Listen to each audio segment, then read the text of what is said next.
Hi everyone. I hope anybody's watching right now. My name is Teresa Vander Meer-Chasse, for those that do not know me. I am a member of the White River First Nation of Beaver Creek, Yukon, and I am here streaming live from the 50/50 Arts Collective in beautiful sunny Victoria, BC. My solo exhibition, Etshinh Medicine, is about resilience, health, and power. As an Indigenous woman, racism, prejudice, lateral violence, and sexism are daily experiences. The effects of colonialism and the forced removal of the matriarchy have significantly impacted our communities. Medicine is a body of work that I began while in residence at the Bonnie McComb Craig Artisan Residence Program here in Victoria this past fall. So today I am going to talk about some of the work that I have in this exhibition. Because the exhibition is not on permanent display and not up for the month, I'm just doing today. So I've installed the work and I'll go around the space and tell you about the pieces, and then I'll upload some images to my website to talk further about it. So this first piece is called Nisu disguised as Noptsi. Noptsi is also known as the Crow Clan in Upper Canada, and Noptsi was an identity that a lot of my family had attributed to ourselves until just recent years when we learned that our traditional clan is actually Nisu. So I've created this garment. The bottom is a bicycle inner tube skirt that I've stitched together, and the top jacket is just a second-hand jean jacket that I found at a thrift store, and I've cut out bicycle inner tubes and beaded some of them and sewed them onto this jacket. This is a style of work that I did with Nicole Bauberger when we were doing our scavenging for the Many Faces of Raven. This is very similar to my little raven statue that I have at home. I also have this necklace, which I actually made for the scavenging for the Many Faces of Raven exhibition when it opened in Whitehorse. But if you want to come around back, I'll show you a piece, the back of the piece.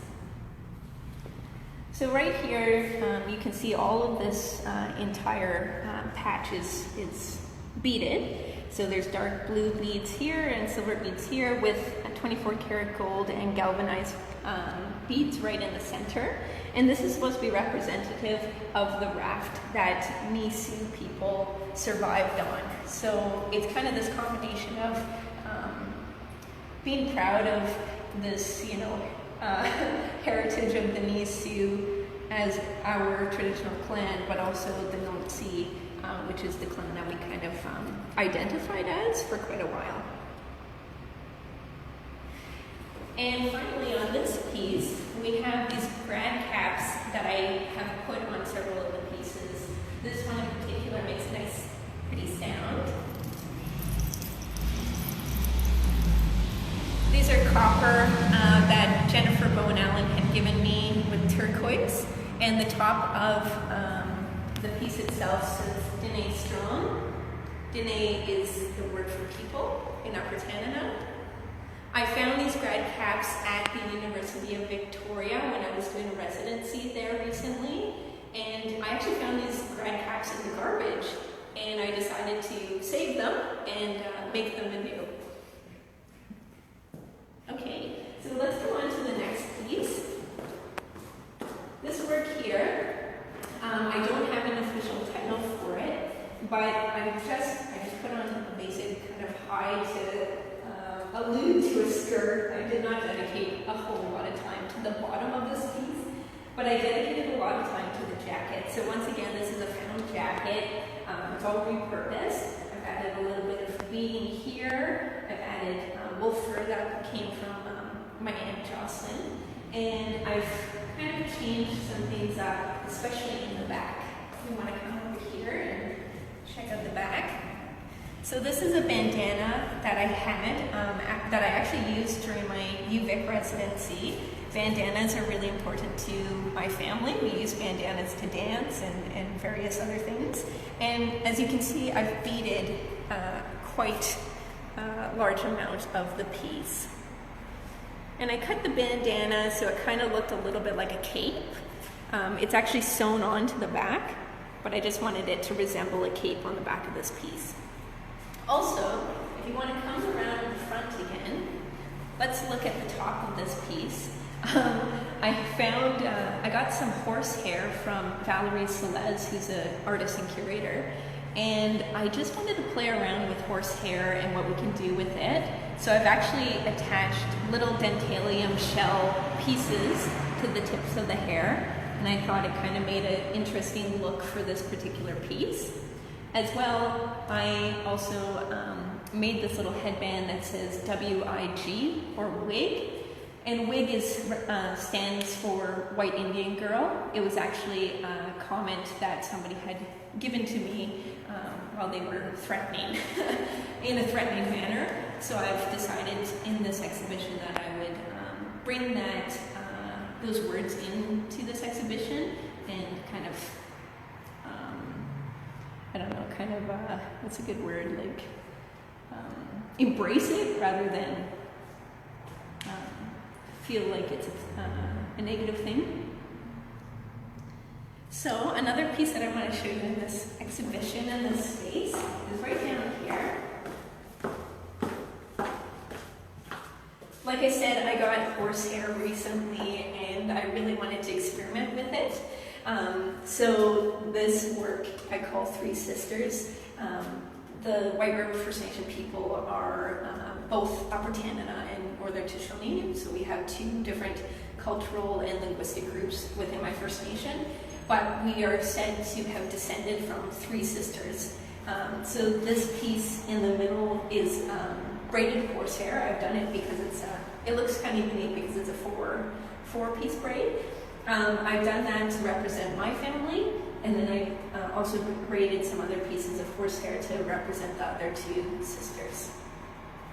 So a big part of this exhibition, because it's not a display per se, I'm actually going to do a swap over. So I hope you don't mind, but I will be switching the outfits on my mannequins, and you can see how that's going to happen right now.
dreaming about, and I'm really happy that I finished it. So this was the first grad cap that I beaded School of Hard Knocks.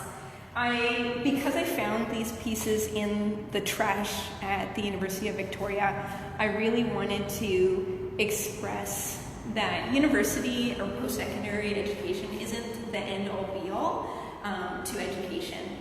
Community-based is just as important.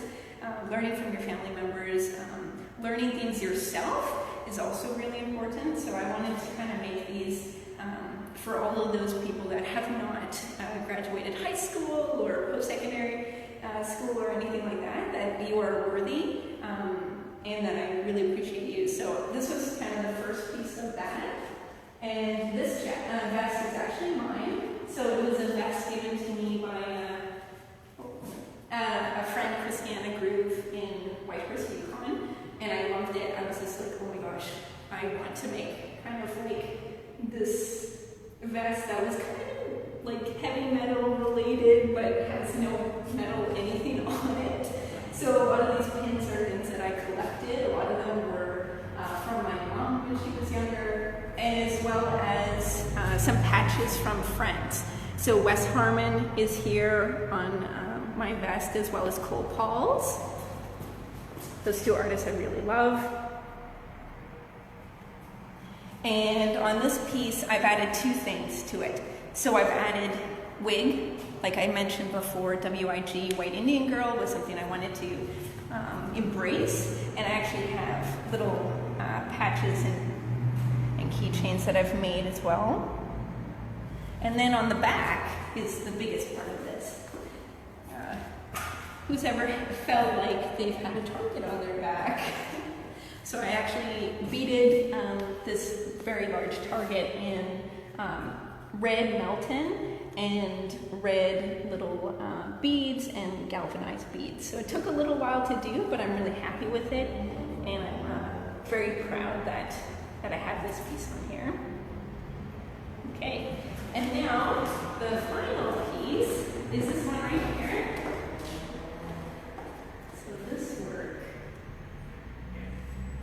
This work was a huge part of this exhibition. It was the first piece that I actually finished of this exhibition, so I'm really proud of that.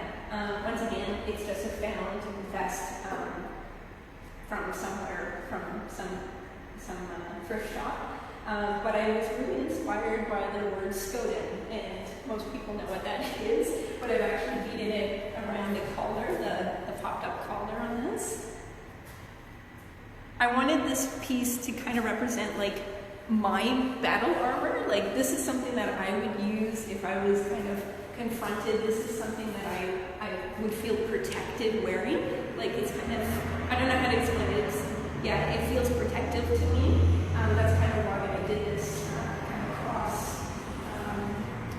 cross thing that I made out of old straps and abalone buttons. And then, like I said, you know, like the other pieces, I've just done a lot of beadwork around it. And I wanted to keep the back really simple because I've done so much on the backs of others. So I really just wanted to match this back with the skirt and just leave that as plain hide. As well, you might notice that there's these kind of little stitchings that I've done right down the center, and that's actually horsehair again. I wanted to see if I could sew with horsehair. I've been told that you can, and so I tried it out, and I'm really happy with how that turned out. So it's kind of talking about, you know, the delicateness of horsehair. Like when I was doing it, it took me hours to actually just do that because pieces were just breaking. But I wanted to add that because it's something about the fragility of us as Indigenous people, women, you know, things like that. But I wanted this to also be a power statement. And so this is actually one of my favorite pieces for sure. And then finally, this is the last grad hat. And it has abalone all around the sides because we know that that represents wealth. And it says self-made. And that kind of goes back to what I've done with art is, you know, a lot of people know my story that my grandma taught me when I was 8 years old. I didn't pick up beadwork for a really long time until I went to university because of all the stress. And I used beadwork to help me through those difficult times. And then I really just ran with it because it made me happy. And so I think that's a big part of this exhibition, that it doesn't matter what people say about you, it doesn't matter how they think about you, or whether or not you have a degree or anything like that, or if you're a woman, or if you're a light-skinned Indigenous person, and just be proud of who you are and wear it and show it. And I think that's kind of the whole thing behind this exhibition. But anyway, that's it. So thank you for joining me. I want to give a big shout out to Dawn of the Bonnie Macomb Cray residency, where I started a lot of this work, as well as to Abby and the 50/50 Arts Collective for letting me use this space and take over their Instagram for the next week. Please follow me at Teresa SVC on Instagram. There's no H in Teresa. I will also be posting all the images of this work on my website, which is www.teresavander.wordpress.com. I'll post it in an Instagram link so people don't have to try to spell my name. But also one more thank you to my partner Chris, who's actually doing all of the camera work today. And one more big thank you to all the matriarchs that have come before us. I really wanted to kind of dedicate today to my grandma Helen and my grandma Jill, who passed away this month. So yeah, this is for them. Thanks.